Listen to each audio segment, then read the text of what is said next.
So what happened is they devastated the charity system that the Muslims had set up, slaughtered 5,000 scholars in one day, destroyed the judicial system, making it impossible to prosecute criminals that, say, become fugitives or they go on the run, made it impossible to do that. And they destroyed the postal system and the infrastructure and the bureaucratic system. And so that's why to this day, if you go to Egypt or Morocco, a lot of people say, well, how come, the postal system's so garbage? And well, you're still living, because 1919 wasn't that long ago historically. Yes, not so long you're ago. still living in the aftermath of the destruction of an entire system. And what's being left in its place, it's sort of like going to your house and removing the toilet, that whole commode, that whole system, just removing that, and then putting in its place like a few pots or a chamber pot. Certainly. And sort of expecting that to do the job of what a modern toilet would do. So we're seeing the change, and we're seeing the influence of secularism. We're seeing the influence of European colonization. That's right. But at the same time, actually, in the early 20th century, we also see an increase in the propagation of Islam in Africa. Yeah. Yeah, we're seeing a lot of that happening as well. But apart from that, if we look at modern day times now, you see there was a general, a sort of global spread of Islam. Yes. Because with colonization, you started to see the migration of Muslims to the Americas, for example, and all over. Yeah. But there's also this change, because Islam was now exposed to outside cultural influences. Right. And in response to that, you started to see what some would call an Islamist movement on the rise. So, for example, groups such as Jama'at-e-Islami in Pakistan, Right. and the Muslim Brotherhood in Egypt, Yes. started to be formed, and they were advocating a sort of totalistic, theocratic alternative. Is this the beginning of fundamentalism in Islam? I would say that it would be sort of, it's not the beginnings of it, because you always had people among the Muslims who had ideas like this that were known as Khawarij. But you saw these ideas revive. You saw the Khawarij idea revive in Muhammad ibn Abdul Wahhab's time, who he revived those ideas. And then people like, for example, Maududi, or people like Sayyid Qutb, or those people responsible for the Muslim Brotherhood, they took their inspiration from Muhammad ibn Abdul Wahhab's books. Yeah, but these so-called Islamists, Yes, and they grew from there. They see Western culture in particular. Yes, Western culture, because it was secular. Yeah, because it was coming in. Yeah, now they viewed it as a threat. Absolutely. Yeah. Now what happened with them is you had the Muslim world sort of split into two flanks. You had the population, which was more or less with the religious scholars, who were still running affairs of the Ummah in a limited sense in different affairs. And then you had these groups, and what these groups called for was not obedience to the scholars or following the scholars. What they said is we can implement an Islamic state, because we must remember, at the time that these groups appeared, everyone was talking about a nationalist state. We want an Egyptian state for the Egyptians. We want a Russian state for the Russians. We want a communist state, a socialist state. And so what they did is they took their ideals in Islam and they put them in a secular packaging, in the sense of saying we want an Islamic state. So they were using similar language of the socialists and the revolutionary movements that were going on in that time. And they were calling for sort of a one big centralized Muslim government. Yes. Now, the people that weren't in favor of that, they divided into two camps: people who were possible recruits and people who might be possible enemies or threats. And that's what started to bring them into conflict with the general Muslim populace, and then also the scholars, more importantly, because they began to say, well, you're either with us or you're not, and you're either, and if you weren't working within their groups, they didn't hold you to be really fully dedicated to Islam. You were Muslim, but you weren't fully dedicated to Islam. And then if you opposed it, then you might even not be Muslim. and that became an issue then. So it's a very puritanical Yes, view. very purist. You know, for them, Islam was a sort of comprehensive solution for every public and private question. Right.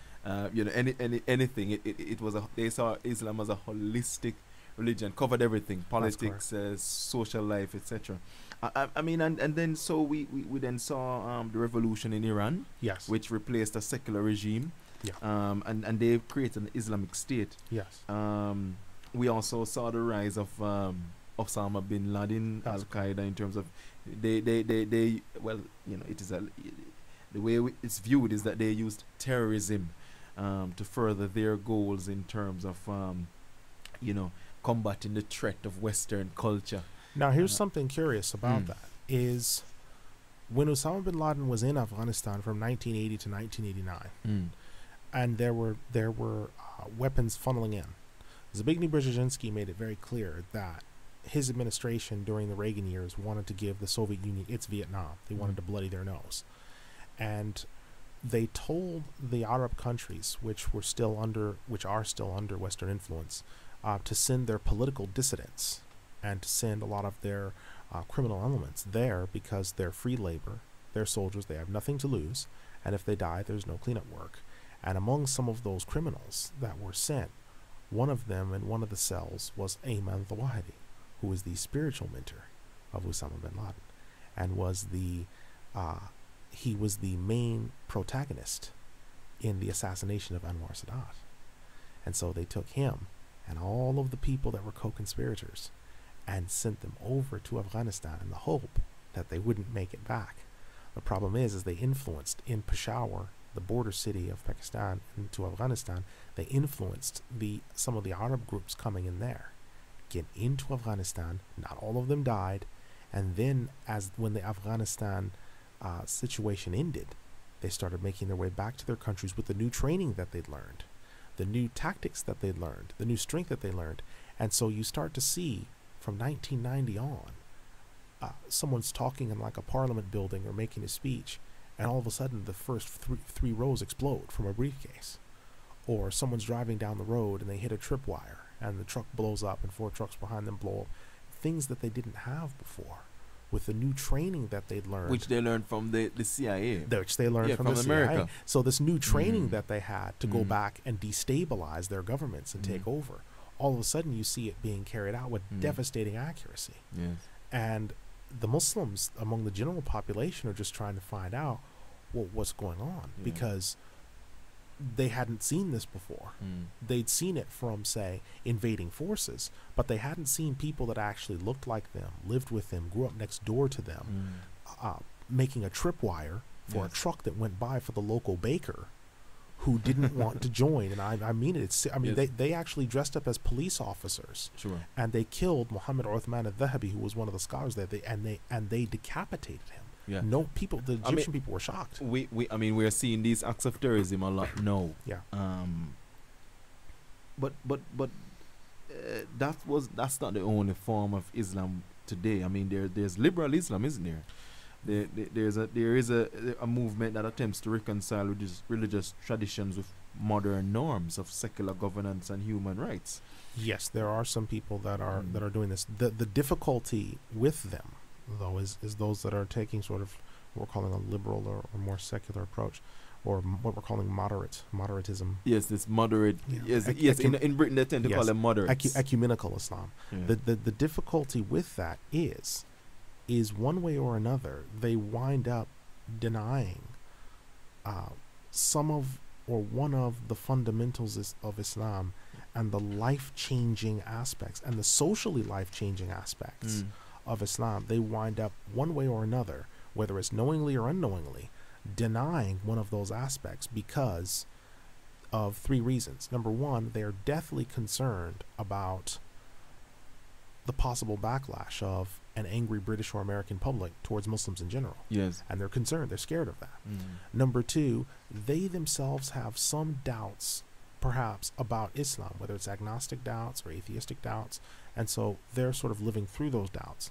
And then number 3, the issue that they have is they don't have any real authority, because you'll find that a lot of the people that are behind these movements, They're either barristers or they're civil engineers, but they don't really have the requisite knowledge of Islam to be speaking with authority in the religion. But because they're saying something that is malleable, something that is useful, something that seems more conciliatory towards the outside world, they're being given a wider voice than, say, someone that is more vociferous and more harsh.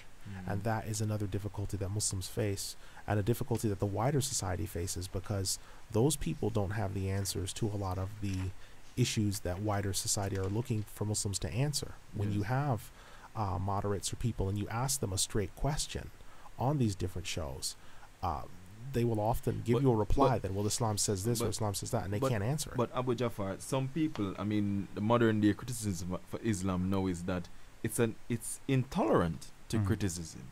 You know, why is that true? And why is that? You know, you can't, if you question Islam or any of its principles, it could lead to violence.